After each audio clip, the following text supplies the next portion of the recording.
जय श्री राम। भारत माता की जय। आज स्वतंत्रता दिवस के पावन अवसर पर भारत के उन नागरिकों को मैं हृदय की गहराइयों से बधाई देती हूं जो भारत माता की जय बोलते हैं, वंदे मातरम कहते हैं। ऐसे समस्त नागरिकों को मैं, भारतीयों को हृदय की गहराइयों से बार बार स्वतंत्रता दिवस की हार्दिक हार्दिक बधाई देती हूं।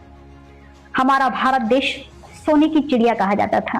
ये स्वतंत्रता हमको खैरात में नहीं मिली है। ये उन माओं का संस्कार है जो 200 वर्ष तक राज करते रहे, फिरंगियों को भगाने में सामर्थ्यवान रहे। ये बलिदान किसी और ने नहीं दिया। सबसे ज्यादा बलिदान अगर किसी का रहा तो वो हमारी माओं का रहा, हमारी यहाँ नारियों का रहा। एक अकेली नारी जो सबसे थी भारी, रानी लक्ष्मीबाई, और जो घरों में भी बैठी थी, उन्होंने अपने पुत्र को तैयार किया। किसी को भगत सिंह बनाया, किसी को राम प्रसाद, किसी को छत्रपति शिवाजी बनाया, तो किसी को संभाजी बनाया। किसके लिए? स्वराज के लिए, देश के लिए, देश के लिए लड़ने के लिए, मर मिटने के लिए। मरेंगे तो देश के लिए और जिएंगे तो देश के लिए। और मरने के बाद में भी अगर गंगा में हमारी अस्थियों को बहा दिया जाएगा तो बहती हुई गंगा जी की वो कल कल करती हुई धाराएं अगर कोई कान लगा करके भी सुनेगा तो उसमें आवाज आएगी, भारत माता की जय। एक माँ अपने पुत्र से जेल में मिलने के लिए जाती है। जिस पुत्र को फांसी दी जानी थी उनका नाम था भगत सिंह। भगत सिंह ने अपनी माँ से कहा कि माँ, तुमसे हमको मिलना नहीं था, तुम मुझसे मिलने के लिए क्यों आई? अब तुम्हें देख करके मेरा मन हल्का पड़ जाएगा, कच्चा पड़ जाएगा। मैं इस भारत माँ को कैसे बलिदान दे सकूंगा?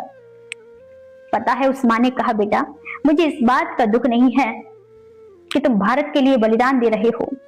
दुख मुझे इस बात का है कि मैं सिर्फ एक ही भगत सिंह जनी हूं। अगर 2, 4, 8 भगत सिंह जनी होती, मेरे वो पुत्र भी भारत को आजाद कराने में लगे होते। राम प्रसाद बिस्मिल जब मरने लगे, राम प्रसाद बिस्मिल जी ने कहा कि हर व्यक्ति की अंतिम इच्छा होती है और उसको पूरा किया जाता है। मेरी अंतिम इच्छा यह है कि मेरे मरने के बाद में मुझे जलाना नहीं, मेरी खाल को उधेड़ करके बड़े बड़े ढोल मड़वाना, उन ढोल को भारत के हर कोने में बजवाना, ताकि गर्भवती महिला जब सुनेगी गर्भ में पलता हुआ अगर बेटा होगा तो भगत सिंह और राम प्रसाद बिस्मिल बनेगा, और बेटी पल रही होगी तो वो क्षत्राणी की तरह महारानी लक्ष्मीबाई बनेगी। जो भरा नहीं है भावों से बहती, जिसमें रसधार नहीं, वो हृदय नहीं, वो पत्थर है जिसको स्वदेश से प्यार नहीं।